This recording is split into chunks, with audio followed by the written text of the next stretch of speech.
Hello दोस्तों, क्या हाल है? कैसे हो? उम्मीद करता हूँ आप लोग अच्छे होंगे। और दोस्तों, मैं आप लोगों के लिए फिर एक नई जानकारी लेकर के आया हूँ। उम्मीद करता हूँ कि आपको पसंद आएगी। अगर पसंद आ जाए तो कृपया करके चैनल को लाइक कर दें और शेयर कर दें, सब्सक्राइब कर दें। जो भाई लोग सब्सक्राइब कर देते हैं उन लोगों का धन्यवाद, तहे दिल से शुक्रिया। अब नई जानकारी क्या है कि जो भी नए ड्राइवर लोग आ रहे हैं उन लोगों के लिए अभी लाइसेंस लेना थोड़ा और मुश्किल हो जाएगा। अब क्या है कि ये नया गवर्नमेंट, जितने भी कुवैत में 6 गवर्नमेंट है उनमें सब में ये नया रूल लागू किया जाएगा।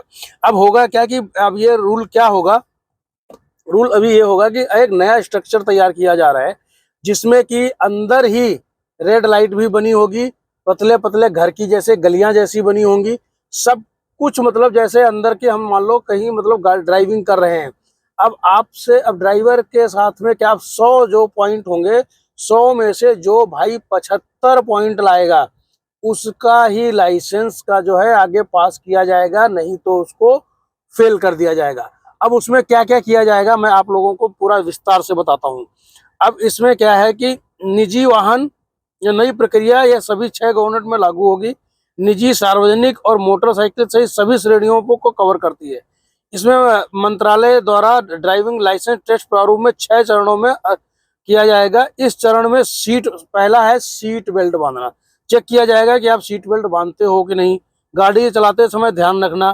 फुटपाथ के बगल में आपको, जैसे फुटपाथ होता है ना ऊंची सी, जैसे एक पेमेंट बनी होती है, उसके साथ में पार्किंग में गाड़ी लगवाया जाएगा कि आपका टायर उसमें से जो ऐसे टच होके तो नहीं जा रहा है, बिल्कुल गाड़ी सीधा खड़ी है कि नहीं खड़ी है। ये सब चीजें भी बहुत गौर से देखी जाएंगी।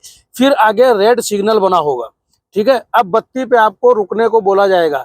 अब बत्ती, लाल बत्ती पे आप कैसे रुकते हो, आपका गाड़ी स्टार्ट करने का तरीका क्या है, ये सब चीजें अभी जो है मैनुअल। और गाड़ी जो आपको दी जाएगी, अब पहले क्या होता था, ऑटोमेटिक गाड़ी लेकर के जाते थे।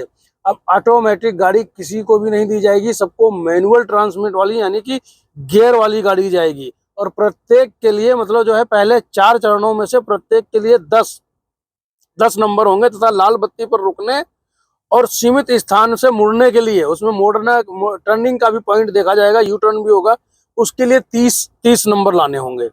और जो आपको अगर जो ये एग्जाम पास करने के लिए उनमें से 100 में से 75 अंक लाना जरूरी है। अगर आपके 75 नंबर नहीं आते हैं तो आपका जो है वो डिसमिस कर दिया जाएगा। तो उसमें क्या होगा, आपको फिर नई डेट लेनी पड़ेगी दोबारा। अब क्या है कि दूसरी अपडेट है कि कुवैत में प्रवासियों की संख्या घटकर 3.36 मिलियन ही रह गई है। उसका क्या, उसका नतीजा क्या है कि अब कुवैत में जो पासी की जो मतलब रिपोर्ट के हिसाब से पता चला है, कुवैत में कुल जनसंख्या जून 2024 के अंत तक जो है इतना आंकड़ा घट करके रह गया है। अब इससे क्या होगा, इससे जो बहुत से लोग, अब इसमें आबादी किसकी कितनी है, कुल आबादी जो है 32% है। कुवैती की आबादी जो है कुल 32% है, जबकि प्रवासियों की 68% है। उसमें से राष्ट्रीयताओं का अगर अलग अलग नेशनैलिटी का किया जाए तो सबसे ज्यादा जो नेशनैलिटी के लोग हैं वो 21% इंडियन है, 13% मिस्री लोग हैं, 6% बंगाली लोग हैं, 5% फिलिपीनी है, और बाकी सऊदी, सीरियाई, नेपाली और श्रीलंकाई नागरिकों में से प्रत्येक की आबादी का 3% का हिस्सा है। तो अब ये संरचना इसलिए मतलब जानकारी दी गई है क्योंकि चेकिंग में पहले जो प्रवासियों की संख्या ज्यादा थी वो पहले से कम हो गई है। भारतीयों के हिस्से, अब इसमें क्या है कि इसमें जो रोजगार की जो है सबसे ज्यादा जो रोजगार में है इंडियन है, उनकी जो हिस्सेदारी है यहाँ पे 24% है। उसके बाद कुवैतियों की 21.9% है, मिस्री लोगों की भी 21.7 है, और बांग्लादेशियों की 8.5% है।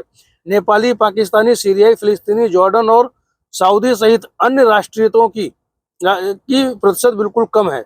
अब इस क्षेत्र में योगदान जो है, सबसे ज्यादा योगदान जो है भारतीय लोगों का है।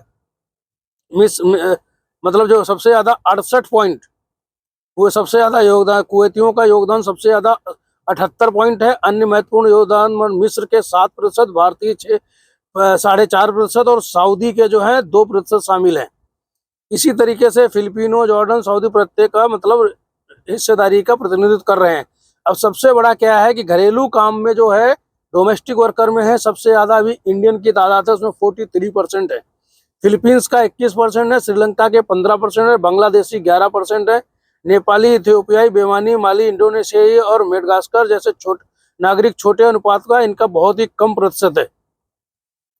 अब ये सब एक आंकड़ा एक प्रस्तुत किया गया है कि जिसमें से मतलब किसका कितना क्या आंकड़ा है, क्या है कि पहले से प्रवासियों की संख्या जो है घटी है। तो आज तक की फिर जानकारी में इतना ही है। जानकारी पसंद आए तो चैनल को लाइक करें, शेयर करें, सब्सक्राइब करें। धन्यवाद।